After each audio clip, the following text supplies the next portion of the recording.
नमस्कार, मैं सुनील वाजपेयी अपने सभी साथियों के साथ new era campus of education Dewas में आपका बहुत बहुत स्वागत करता हूं। आज हम आदर्श अध्यापक के गुण प्रश्न का उत्तर जानेंगे। यह एक बहुत ही महत्वपूर्ण प्रश्न है। यह लगभग सभी विषयों के अध्यापक के गुण को दर्शाता है, जैसे विज्ञान शिक्षक के गुण, सामाजिक विज्ञान शिक्षक के गुण, गणित शिक्षक के गुण। इसलिए इस प्रश्न का महत्व बीएड, डीएड एवं विद्यालय स्तर पर सभी में है। प्रस्तावना: अध्यापक शिक्षण प्रक्रिया का एक महत्वपूर्ण अंग है। अध्यापक के बिना शिक्षा की प्रक्रिया सफल रूप से नहीं चल सकती है। अध्यापक न केवल छात्रों को शिक्षा प्रदान करके ही अपने दायित्व से मुक्ति पा लेता है, वरन उसका उत्तरदायित्व है इतना अधिक और महत्वपूर्ण है कि प्रत्येक व्यक्ति उन्हें पूर्ण करने में समर्थ नहीं है। शिक्षक की क्रिया और व्यवहार का प्रभाव उसके विद्यार्थियों, विद्यालय और समाज पर पड़ता है। इस दृष्टि से कहा जाता है कि अध्यापक राष्ट्र का निर्माता होता है। अतः अध्यापक अपने कार्यों को सफलतापूर्वक एवं उचित प्रकार से करने के लिए आवश्यक है कि उसमें कुछ गुण अथवा विशेषताएं होनी चाहिए। सामान्यतः एक अच्छे अध्यापक में निम्नलिखित गुणों का होना अति आवश्यक है। हम शिक्षक के गुण के 4 प्रकारों में विभाजित कर सकते हैं। पहला, शैक्षिक गुण या योग्यताएं। दूसरा, व्यावसायिक गुण। तीसरा, व्यक्तित्व संबंधी गुण। और चौथा, संबंध स्थापित करने का गुण। पहला, शैक्षिक योग्यता। एक अध्यापक में अध्ययन के लिए स्तर अनुसार न्यूनतम शैक्षणिक योग्यता का होना आवश्यक है।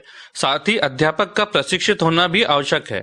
उदाहरण के तौर पर प्राथमिक कक्षाओं को पढ़ाने के लिए अध्यापक को कम से कम हायर सेकेंडरी कक्षा पास होना चाहिए तथा डीएलएड प्रशिक्षण प्राप्त किया होना चाहिए। इसी प्रकार सेकेंडरी या हायर सेकेंडरी स्तर पर स्नातक या स्नातकोत्तर होना चाहिए एवं बीएड किया होना चाहिए। दूसरा, व्यावसायिक गुण। एक अच्छा अध्यापक बनने के लिए आप में व्यावसायिक गुणों का होना भी आवश्यक है, जिसके अंतर्गत पहला, विषय का पूर्ण ज्ञान। एक कुशल अध्यापक में इस गुण का होना अति आवश्यक है। अध्यापक को विषय का पूर्ण ज्ञान नहीं होगा तो वह विद्यार्थियों को विषय संबंधी समस्याओं से समाधान नहीं कर पाएगा, जिससे छात्र उसका आदर सम्मान नहीं करेंगे और ना ही उसे आत्मसंतुष्टि हो पाएगी। दूसरा, शिक्षण विधियों का प्रयोग। एक अच्छा अध्यापक में यह गुण होना भी आवश्यक है कि छात्र उसकी बात को अच्छी तरह से समझ सकें। इसके लिए उसे छात्रों को स्तर एवं विषय की प्रकृति अनुसार उचित शिक्षण विधि का प्रयोग करना चाहिए। जैसे छोटे बालकों के लिए खेल विधि, प्रदर्शन विधि और कहानी विधि का प्रयोग प्रभावशाली रहता है तथा उच्च कक्षाओं में व्याख्यान, प्रयोगशाला, प्रयोगात्मक विधि उपयुक्त रहती है। तीसरा, व्यवसाय के प्रति रुचि या निष्ठा। एक अध्यापक को अध्यापन व्यवसाय में रुचि और उसके प्रति निष्ठा होनी चाहिए। वह उसे केवल अपनी कमाई का साधन ही न समझे। अध्यापक यदि मजबूरी में अध्यापक बनता है तो वास्तव में वह अध्यापक बनने के योग्य नहीं है। चौथा, सहायक सामग्री का प्रयोग। वर्तमान समय में विषय वस्तु की जटिलता की समाप्ति की दृष्टि से अध्यापन में शिक्षा तकनीकी के साधनों का प्रयोग किया जा सकता है। एक अच्छा अध्यापक वह है जो छात्रों के स्तर, उनकी योग्यता एवं क्षमता तथा विषय वस्तु की प्रकृति को ध्यान में रखकर वस्तु को सरल और रुचिकर बनाने की दृष्टि से समुचित शिक्षण सामग्री का प्रयोग करे। पांचवा, पाठ्य सहगामी क्रियाओं में रुचि।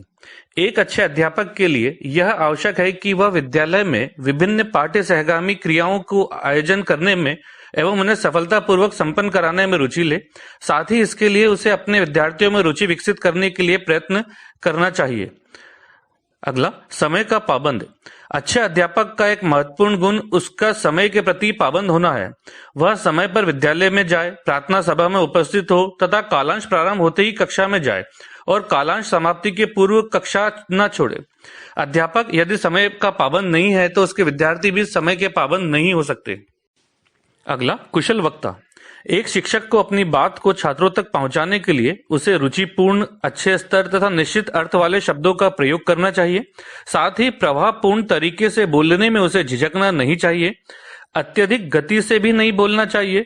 दूसरे शब्दों में उसे अपनी बात इस प्रकार से रखनी चाहिए कि विद्यार्थियों पर उसका प्रभाव पड़े, वह उसे सुनने में रुचि ले।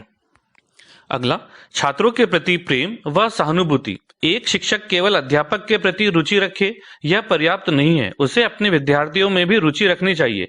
साथ ही विद्यार्थियों से प्रेम, सहानुभूति पूर्ण व्यवहार करना चाहिए। तीसरा प्रकार है व्यक्तित्व संबंधी गुण।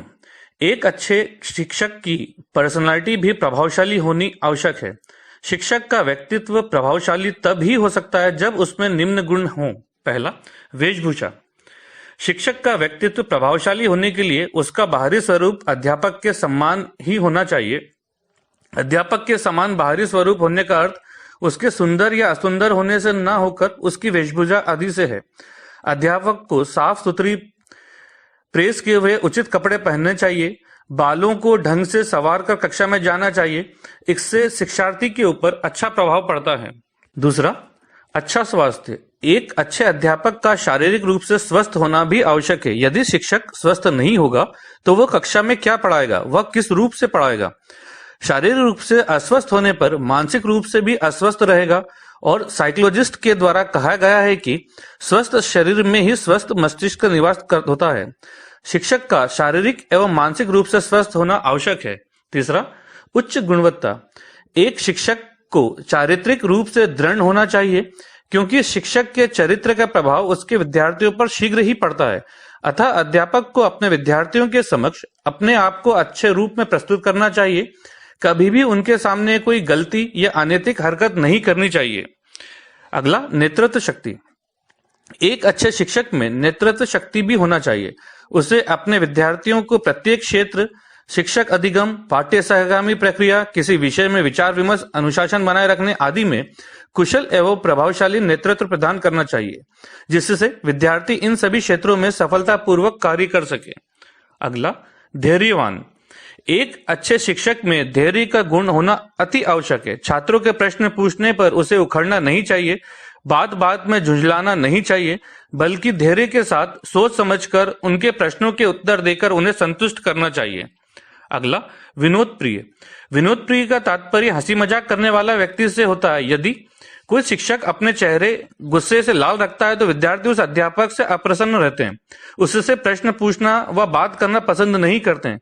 अतः अध्यापक को विद्यार्थियों से प्रेम पूर्व मधुर संबंध बनाने एवं कक्षा शिक्षण में रस एवं रुचि उत्पन्न करने के लिए विनोद प्रिय होना आवश्यक है। चौथा एवं महत्वपूर्ण भाग है आपसी संबंध स्थापित करने का गुण। एक अच्छा अध्यापक वह है जो लोगों के साथ अच्छा संबंध रखता है और उन्हें बनाए रखता है। एक अच्छे शिक्षक का निम्नलिखित व्यक्तियों से अच्छे संबंध होना चाहिए। पहला, विद्यार्थियों के साथ संबंध। अध्यापक का कार्य सिर्फ इतना ही नहीं है कि वह कक्षा में जाकर अपना पाठ पढ़ा दे, उसे यह भी देखना चाहिए कि छात्रों पर उसका कितना प्रभाव पड़ता है। वह इस बात को तभी देख सकता है जब उसका विद्यार्थियों के साथ मधुर संबंध स्थापित हो। इसके लिए उसे प्रत्येक छात्र की और व्यक्तिगत रूप से ध्यान देना चाहिए। दूसरा, साथी अध्यापकों के साथ संबंध। अध्यापक को अपने साथी अध्यापकों के साथ में भी मधुर संबंध बनाने चाहिए। अच्छा शिक्षक वही है जो अपने साथी अध्यापक के साथ प्रेम और सहयोग का व्यवहार करे, उनके विचारों का आदर करे, उनकी निंदा ना करे। तीसरा, प्रधान अध्यापक के साथ संबंध। एक अच्छा शिक्षक वही है जो प्रधान अध्यापक के साथ सहयोगपूर्ण व्यवहार करता है, विद्यालय में चलने वाली विभिन्न क्रियाओं को सफलतापूर्वक संपन्न कराने में अपना योगदान करता है। चौथा, अभिभावकों के साथ संबंध। एक अच्छा शिक्षक वह है जो छात्रों के साथ साथ उनके माता पिता से भी मधुर संबंध बनाता है। इसके लिए विद्यार्थियों के माता पिता को समय समय पर बालक की प्रगति से परिचित कराते रहना चाहिए। साथ ही समस्याओं के समाधान के लिए विचार विमर्श भी करना चाहिए। पांचवा, समाज के साथ संबंध। जिस समाज में विद्यालय स्थित है, अध्यापकों को चाहिए कि वह उस समाज से भी अच्छे संबंध बनाए। इससे समाज के व्यक्ति विद्यालय की उन्नति में सहायक सिद्ध हो सकते हैं। समुदाय के साथ संबंध बनाने की दृष्टि से शिक्षक विद्यार्थियों का सहयोग ले सकते हैं। निष्कर्ष, एक श्रेष्ठ व अच्छे शिक्षक में शिक्षक के समस्त गुण होना आवश्यक है। जिस शिक्षक में समस्त गुण होंगे वह अध्यापक कुशल और प्रभावशाली है। अध्यापक केवल व्यक्ति का मार्गदर्शन ही नहीं करता बल्कि संपूर्ण राष्ट्र के भाग्य का निर्माण करता है। अतः अध्यापकों को समाज के प्रति अपने विशिष्ट कर्तव्यों को पहचानते हुए कार्य करना चाहिए। आज के लिए इतना ही। कल फिर हम किसी महत्वपूर्ण प्रश्न के साथ में होंगे।